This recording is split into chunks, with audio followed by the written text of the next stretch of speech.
Hi, this is Kat, and you're watching Triple Threat Sports. Hey y'all, this is Alex, and you are watching Triple Threat Sports. Good evening, and here's another episode of Triple Threat Sports.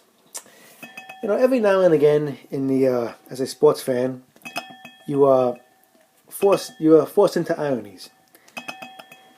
And as a Knicks fan now, we've come up against an irony in that Phil Jackson, the coach of the legendary Bull team that stuck it to the Knicks all those times in the 1990s. Phil Jackson, the man who's won 11 championships, ironically, again, ironies, he is a former Knicks player from the early 70s, and he won two championships. The next two championships the Knicks have won all the way back all those years ago. He actually was a part of those teams as a bench player. But Phil Jackson, the man whose team always killed the Knicks in the 90s when I was coming of age, is now the president of the New York Knicks. So the irony is there. I now have to, and let me say, I can't stand Phil Jackson. Okay, to me, he's overrated. He's always been overrated. He's no Red Auerbach. He's never built a team. This coming up is his first front office job. He never built a team.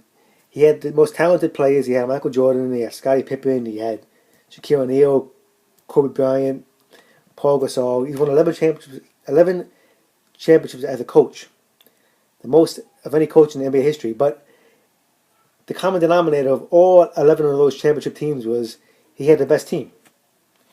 He had the most talent. So now, I never liked him, but now he's president of my team, and I have to root for him to have success. Now, do I like the move of having Phil Jackson as president of the Knicks? The Knicks are in such bad shape right now, it's hard to see him being any worse. So you say, why not? Again, it is his first front office job, so you wonder how that's going to go. But they could have done worse. I mean, why not? Jerry West is not going to come and be the president of the Knicks. So why not Phil Jackson? It makes some sense. He's a basketball man. He's a lot of experience. Again, a former Knick too. A former Knick player. Even though I hate him. I always hated him. He is a former Knick player from the early 70s. So it makes a certain amount of sense. It's worth the risk. It's not a terrible move. But there is a problem, though. And there is a problem in that the Knicks still have the same owner, Jim Dolan. Now, if Knicks fans heard Jim Dolan, who never talks to the media, he makes a point of never speaking to the media, which is why the media doesn't like him. He did do some media appearances on FAN, on here and there, when he hired Phil Jackson as president, which he says he's willing to concede power totally to Phil Jackson. He says he doesn't know much about basketball. He never did. Phil Jackson is going to run the show. He's not going to interfere, which he has a reputation for doing. Now, we've heard this before, you see.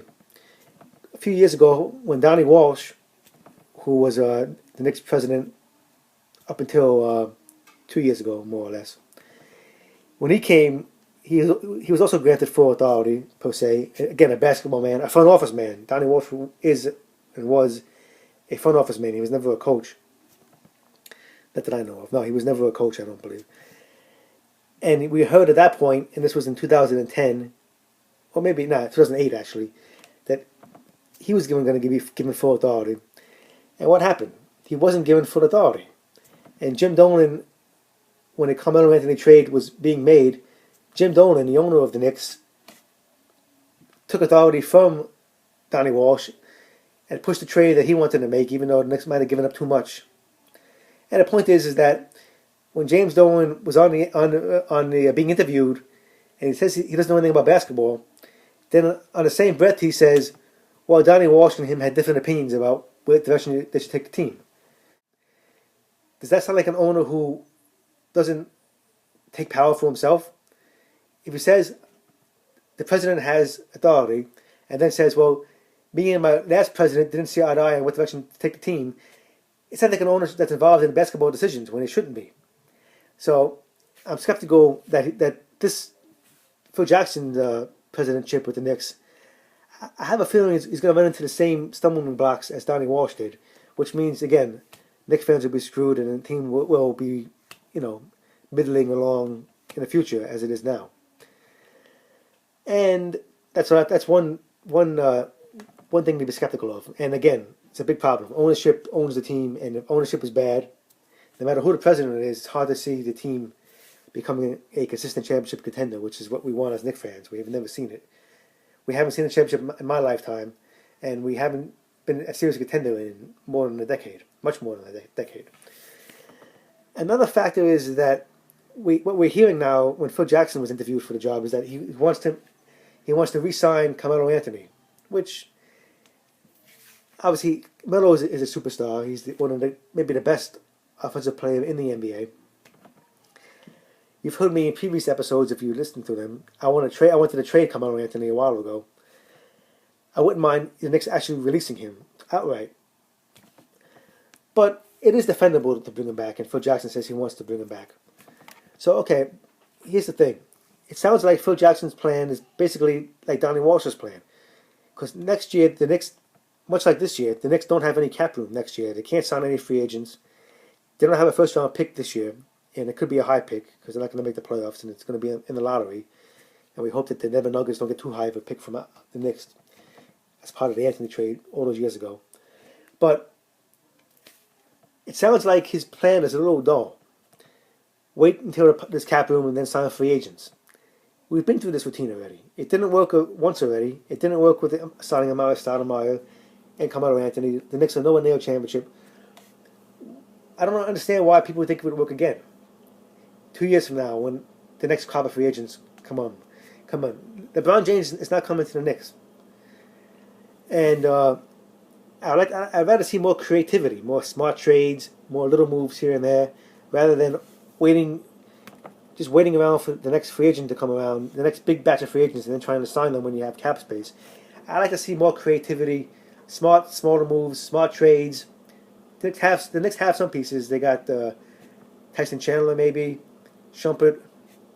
Who knows what his value is now, but I'd rather see moves like that, smart moves that progressively make the team better, rather than looking for the home run move.